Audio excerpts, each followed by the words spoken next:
Welcome back to the channel. It's Bojangles again.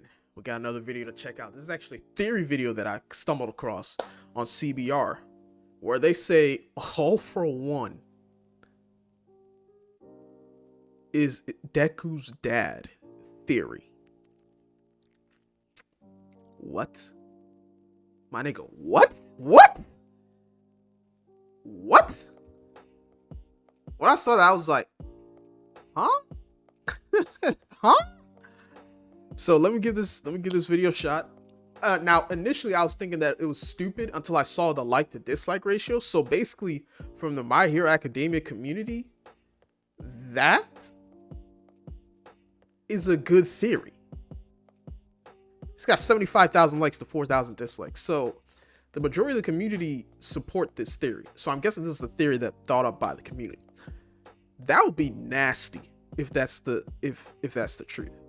I don't think it is, but that would be some nasty things.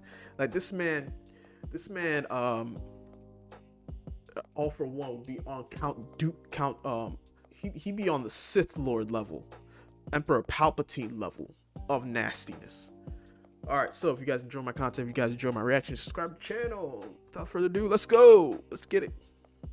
Academia fans know the popular theory of Dabi being a member of the Todoroki family, but there's another family-centric theory surrounding the hit anime series that has just as much merit. Of course, we're talking about the theory that All for One is in fact Izuka Midoriya's father. It sounds crazy at first, but it becomes more believable with each bit of evidence that comes to light. So, let's take a look, shall we? That'd be nasty. The center of this theory starts with Star Wars of all places. There are a number of references to Star Wars throughout My Hero Academia, from city names to homages like All for One's black mask, a villainous helmet that also appears to serve as a breathing apparatus, much like Darth Vader's signature headgear.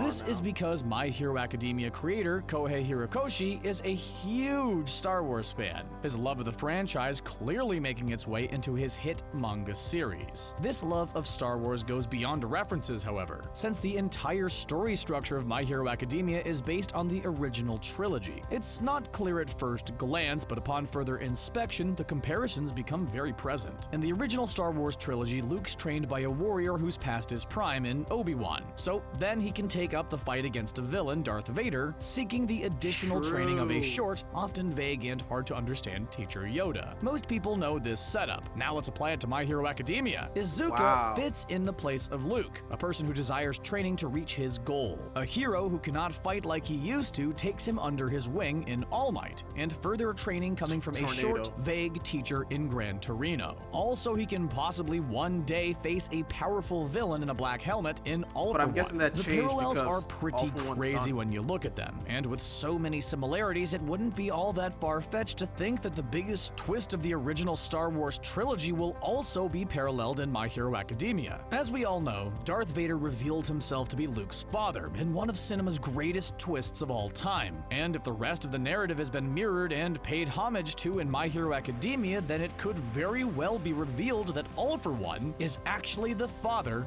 of Izuka Midoriya. Where's our proof of this? Well, let's start with the fact that Izuka's father, whose name is Hisashi Midoriya, has been completely absent from the story. The only things we know about him is that his work keeps him busy and constantly moving around, which is why he's not home, and that he has the power to breathe fire. Additionally, we know that his given name, Hisashi, translates to a long time ago, which could be another Star Wars reference and a hint at the character's connection to the Darth Vader-like villain of the series.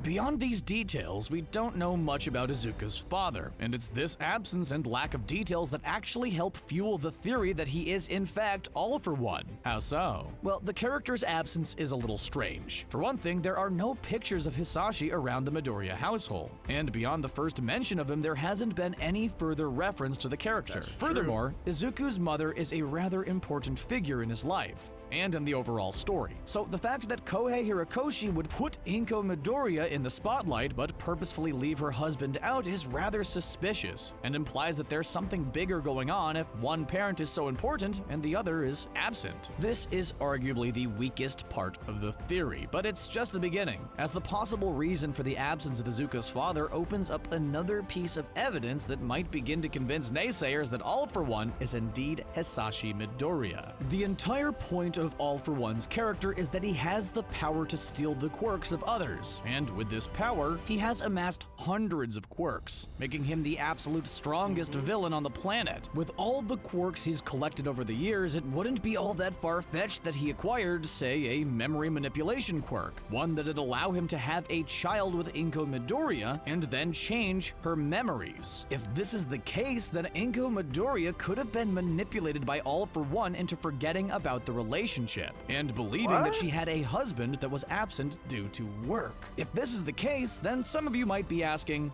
why? Which is a fair question. Why exactly would All For One do this? What purpose does it serve him to have a child to begin with? And here we go. if he had one, why would he remove himself from their lives? To steal his quirk. Izuku Midoriya was born without a quirk, but what if, instead of this being a natural occurrence, it was actually taken from him at birth? Perhaps All For One has been having children with women all over the world in order to create new quirks that he can steal. It's a bit far-fetched, but if this part of the theory were true, then it would explain why Izuku's father is so absent from his life and from the story. However, since Izuku has a physical trait that shows he was born without a quirk in the form of an extra joint in his toe, this part of the theory is a bit up in the air. But there's a major background detail that could possibly explain this. The fact that Izuku's doctor works for All For One. Yeah. Look at the doctor that appears in this flashback. He has a mustache and unique-looking goggle-like glasses. Now, take a look at the doctor that has been tending to All For One's severe wounds. He also has a noticeable mustache and unique goggles. Could it be that the doctor who works for All For One also poses as the pediatrician that tends to all the offspring of All For One? If this was the case, it would explain a lot, and it makes this whole theory sound very, very convincing. So basically, it works. Yeah, I mean, this theory, this, oh shit. Cause I was saying about that, like, yo, that doctor works for him. Oh my god. So this dude's been clapping cheeks and getting kids and then stealing the kids' quirk. And he could easily create a like a fake. Oh my goodness. Wow. Wow. That would be one of the biggest twists in the entire show if this is true. That would be huge. And since he's running through all these chicks, having all these kids, he's not going to remember Midoriya being his kid. I doubt he'll remember. Like this. All For One's having kids to develop new quirks or to power up the quirks of himself. Because that's because it goes into that theory that y'all talking about. Y'all thought that I completely ignored in season 3 when they were teaching those kids how to when Bakugo, Shoto, the tornado dude, and the girl were helping those kids out. As quirks pass through generations, they become stronger. So that makes sense for him. A guy who always wants all the quirks. He wants absolute power. His narcissism demands it. He impregnates women. They have kids. Those kids get quirks, and then he takes the quirks. And then he just keeps doing it generation after generation, stockpiling quirk after quirk after quirk after quirk. Fam, that is nastiness. I'm gonna say right now, if this is true, and if this is they have to work out some kinks to make it a little bit more, how would I call it? A little bit more coherent to the story. But if that's true, All For One's a freaking... Because I refuse to believe All For One just decided to throw it all away and give everything to Shigaraki Tomura. He's lived all this time, and all of a sudden he's just cool with somebody inheriting his All For One and then continuing his legacy. He could have done that a long time ago. Why did he choose now? It makes no sense. It could be a possibility he's waiting for Midoriya to become strong enough. Who knows? I don't know.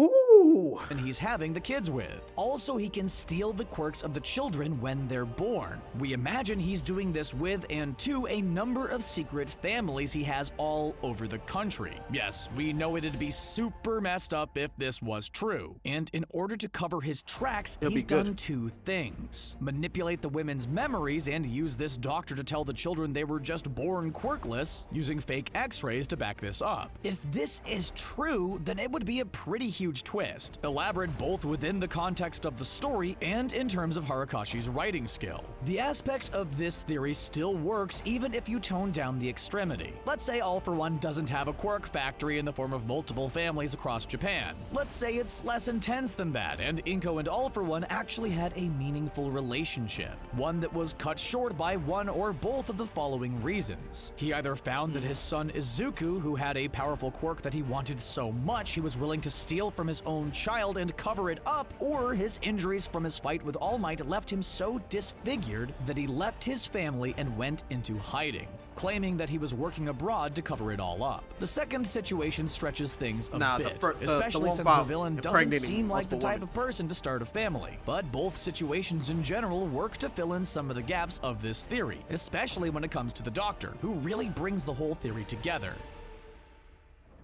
Izuku being the son of the world's greatest villain, being trained by the world's greatest hero to become a great hero himself, presents the perfect, strong thematic contrast. And if this turns out to be the case, it'd create a fantastic twist. But that's only half of the equation, and Tomura Shigaraki is the other half. Many know that Shigaraki is the grandson of All Might's teacher and one of the previous users of One for All. Thus, the descendant of one of the world's greatest heroes became a villain. Knowing Horikoshi's writing style, it wouldn't be the craziest assumption to think that he would also make the son of the world's greatest villain destined to be a great hero. If this was the case, then there'd be another great thematic contrast between the two, both rejecting their heritage to carve out their own super-powered paths. All for One being Izuku's father sounds ridiculous, but then you think about it and it does seem possible that this is what Kohei Horikoshi is planning. After all, the guy loves Star Wars, and the classic twist of the films would fit in with his MO. Furthermore, Izuku's father being absent leaves a lot of questions up in the air,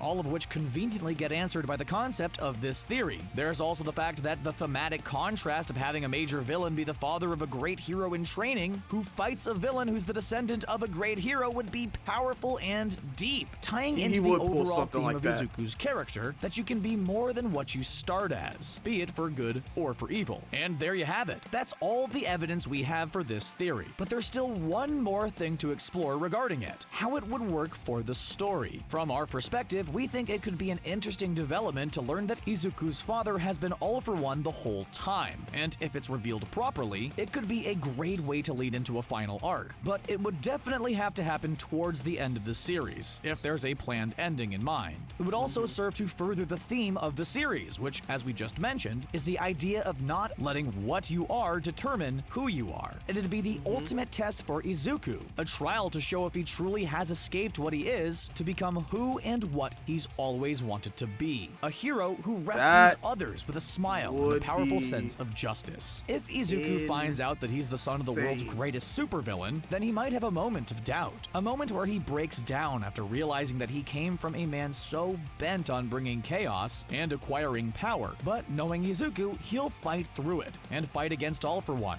ignoring his connection to him to fight for what he believes in, justice and protecting others. A little bit. That's the one thing, though. So, what did you think? That is a crazy theory that makes so much sense. Because I was just thinking about that when I saw this title. I was just thinking like, I mean, it could work though. It could work because the doctor's the big thing, and he's the biggest mystery so far. It's like, what is he doing for All for One? I'm still under the belief All for One is just biding his time. Like I said, the dude has been living for over 3 centuries. One of the things you learn when you live that long is to wait. Is to always wait. Patience basically the de facto thing that you have. So it could be he's probably got a plan involving Tomura, giving Tomura, he could be giving Tomura part of his All for One. and planning something in the background. Because I refuse to believe a dude like this would just arbitrarily choose Tomura and then be like, okay, I'm just gonna give you everything I've worked on these past 3 centuries. This dude wants eternal health, eternal life, and he wants to have all the quirks in his power. Somebody like that just giving it away to a guy makes zero sense. He definitely has a plan. I don't know what it is. And if Hirokoshi, if you can just stick to your plan and make it as well thought out as possible, this could be one of the biggest twists in all of anime. This could be huge. This could change everything. This is nuts, man. This is nuts. All right, so that's it for me, guys. This is Bojangle signing out. Thanks for watching. Without further ado, let's get it cracking. Let's get out of here. Peace out.